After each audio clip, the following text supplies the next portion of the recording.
Danny Jordaan, thanks for joining us here on ANN7. Let's start with the, I want to say, more easier question. A very eventful time for you in the last couple of weeks. Obviously, have AFCON. Just your thoughts and you as a president, the difficulty of watching this kind of tournament and knowing that your own nation is not there, and then the kind of message you want to send, to South African players, just across board, knowing that Cameroon, like you said, mentioned earlier on, some of their big stars reluctant to join the team. What would your message to our players, when national duty is calling and, you accept that call-up? Well, you could see the team that won there, Burkina Faso. Those players, and Cameroon and Egypt, they played with passion, with commitment, with energy, determination. And we have the players. If you look at the 16 team in the African Cup of Nations, there are 12 groups. So the top team in each group goes through, and then the 4 best placed teams. Now, we clearly understood that even if we not make to get the number 1 place, we should be amongst the top best second teams, and we ended up 3rd. So yeah, it was hugely disappointing that we didn't qualify either through direct first place or through the best second place. But that tells us that we must work so much harder, and that there are no small nations in football anymore.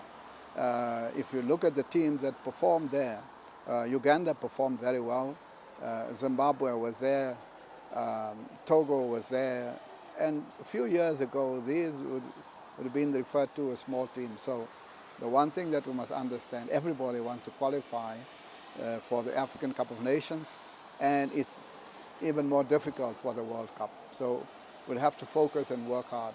Another important point I see, we talk about the under-20s, we talk about Bafana, but there's still the big question mark on the coach of Bafana.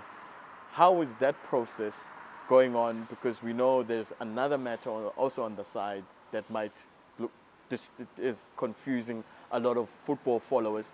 Just the process of the coach. What are we looking for? What are his targets? And how is that process in trying to find another coach been going? Well, that is also on the agenda for this week. Going to take a firm decision, and then we're going to look for a coach to take the team further.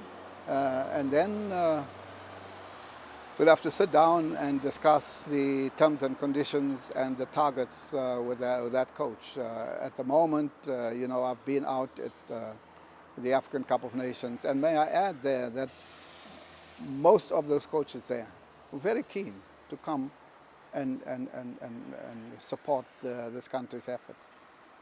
Bafana is still one of the biggest brands on the continent and in the world, and it is every coach's dream to coach Bafana. You go out there and we'll show you the list of the coaches who submitted their name, even if we didn't even open the bids.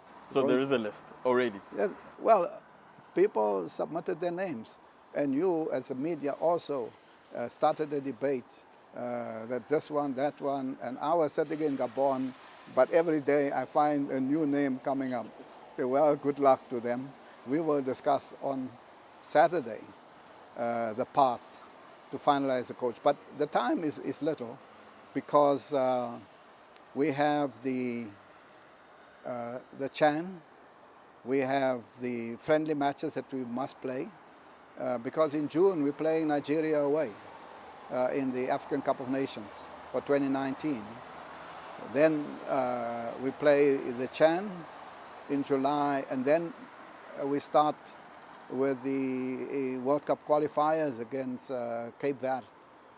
And then, of course, in the end, the 2 big matches, Burkina Faso at home and Senegal away. By then, we would be able to know that we go to Russia and what are our chances there. What are you specifically looking at? We get the saying, they must understand the nature of the country. They must understand, the difficulties that we might have in our development. What are you specifically looking for, and how much of an understanding of Vision 2022 do they have to grip their minds around? Because the previous coach, that was what was being drummed to South African fans, Vision 2022.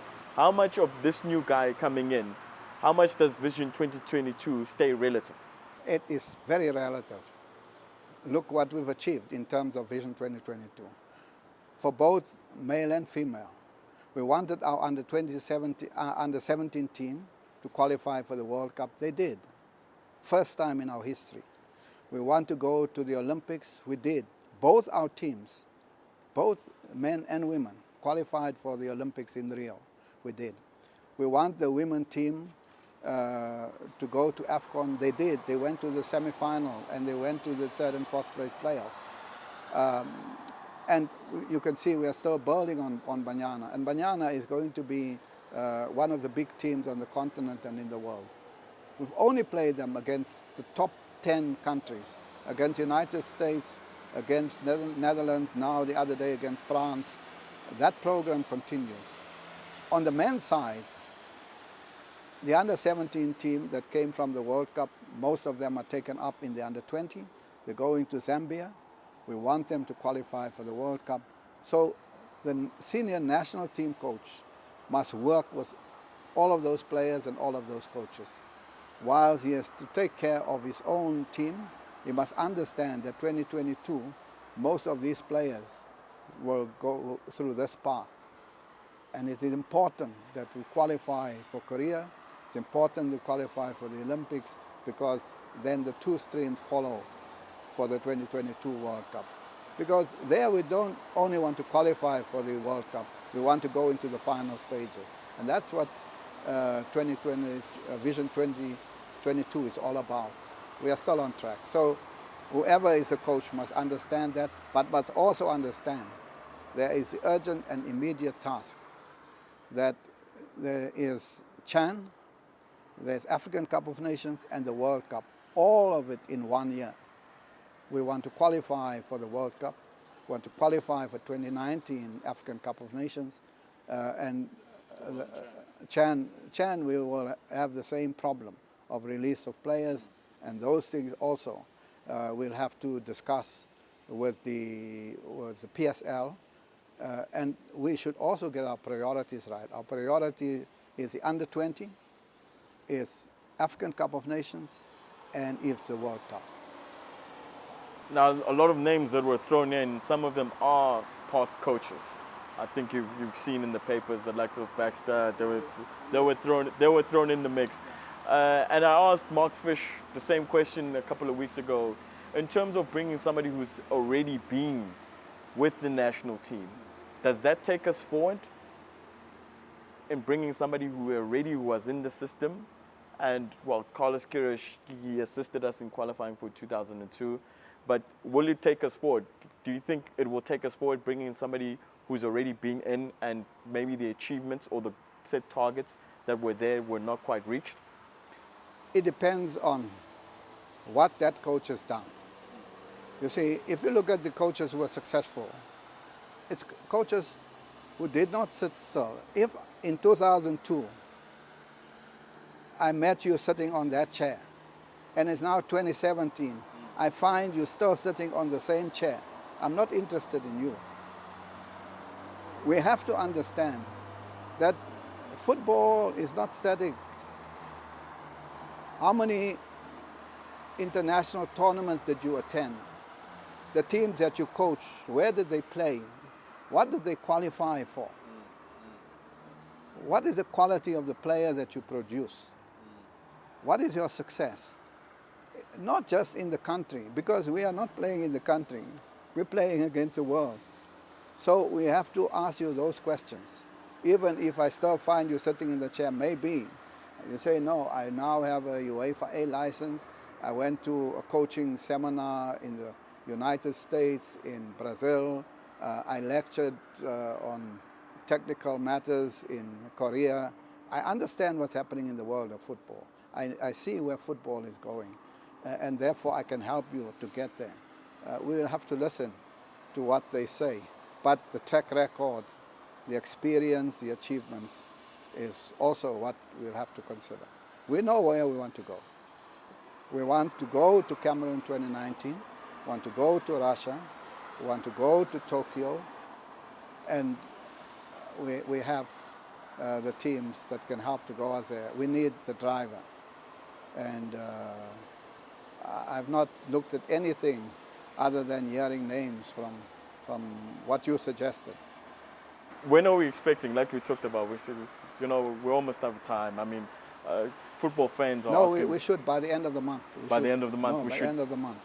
This Because, is Danny Jordaan on record. By the Yes. end of the month, we will have a new Bafana coach. well, you see, it depends on the availability of the person. If we decide you are that person, you may say, no, I have 1 month, I must resign, I must do whatever, I still need a month. But from our point of view, Your target's end of the month. we will have a decision by the end of the month because we want to play a friendly match in March in preparation. We want to see the team emerging. We have many young talented players and many of our players in Europe. We have to look at all of the players, even the players who are playing in Brazil. We have to look at all of them. I think we have the quality in the country. So we must not, from our side, take too long to finalize the matter. On another matter, I know it will be difficult for you to speak about. It's not really in the courtrooms, but it is with the CCMA. Just briefly on that process, both parties are claiming that they've got a very good case, specifically talking about Sheikh Mashaba. Just how, I wouldn't say how happy are you about the process that started, so this can be moved out of the way and we can all move on with life. No, I think the matter started and we will have to conclude that matter as soon as possible. Saddened that it's got this far. Do you think maybe it could have been resolved without going it this far? Well, always it's an option. You always have two options. But once you choose one option, the other option disappears. One option is to go to the federation and to try and settle the matter, to write a letter to say this is the position, or is to go to lawyers and to say, no, I'm fighting. Those are your two options. So once you choose the one option, you must proceed and finalize that option. Just in closing, 2017, busy year, as we said before. You've highlighted the specific targets. I know you've highlighted. Remember also, Banyana must go to the next Women's World Cup 2019. So, initially, when the national coach is selected, I mean, is there a sit down amongst the head coaches? This is the direction we're moving into. This is what you want from specifically, or are you taking on the basis of? We know there's an under-20 coach already. Is it that basis of sitting with him individually, or is it a case where the national coach is there, everybody sits around as a group, and these are the targets, and so there's that good line of communications amongst the national coach all the way to the 17, along with Banyana? Well, that is what we'll insist on. The integration of, because that will guarantee the progression of the players, that the under-17 coach must speak to the under-20 coach. Because when Nseki came back from the World Cup, he submitted the reports and many of the players were taken up into the under-20. And they are now there. And remember, they come from under-17, they were 16, they're 17 now, but they're already in the under-20. So they can have another session in the under-20. And by then, these players would be much stronger, much better. But if they can get to the World Cup, it accelerates their development. And that development must not be disrupted. That is very important. So it starts with our national team coaches, under 17, 20, under 23 and senior coaches. And you saw how they work together. We would want to continue that as a basic principle across all of our teams. You're not talking about our women teams, but also Vera Pauw's contract came to an end, and we're also discussing the question of the appointment of a coach for Banyana, because Banyana also must qualify for the World Cup. Banyana is a much better team. Our under 20, under 17 teams are doing well, and they too must qualify for AFCON and for their respective World Cup. So overall, our national teams are doing very well. Our technical center, and you must come and see what we're doing. We're turning the sod in a few days' time to start the pitches there, where we will have a finishing school for all of our teams. There we already invested over 100 million rand in that facility. It will be a state-of-the-art academy for all of our national teams. Dr. Danny Jordaan, thanks again for joining us. 2017, I know you and your team, the sleeves are going to have to be rolled up right up to the bicep because there's a lot of work to do. I wish nothing but the best for you, But and I hope it works out. before you close, we talk about the teams, but on the 18th, we're going to have the CAF Executive here. It is the Super Cup. Mamelodi Sundowns versus TP Mazembe, to see who ultimately are the Super Cup champions of Africa. The entire CAF executive will be here. When they leave on the 19th and 20th, on the 21st, the FIFA summit is here in South Africa, in Johannesburg. And then the FIFA executive members and also the FIFA president will be here. So we are going to be very busy with the CAF executive here and the FIFA executive here and the FIFA president. Is his first official visit to the country as the president of FIFA. We'll welcome them and look forward to strengthen our ties working with FIFA. Of course, you also know that FIFA has moved its headquarters from Botswana to South Africa. The FIFA headquarters for the continent will now be in South Africa. They'll have two offices in Africa. One is in Dakar in Senegal, and the other one is in Johannesburg, South Africa. So we're going to have an extremely busy period. And I think it demonstrates the work that SAFA has done and the regard that SAFA has in the international arena. So we'll welcome both the CAF and FIFA leadership over the next 2 weeks in February before we talk about March and all the other things. I can tell you one thing, you won't be the only guys busy. A lot of my colleagues are journalists. You just gave them a lot of work too with CAF and FIFA being here. But thanks a lot. Oh, okay. They didn't know. Thanks a lot. Okay, thanks. Thanks a lot for joining us.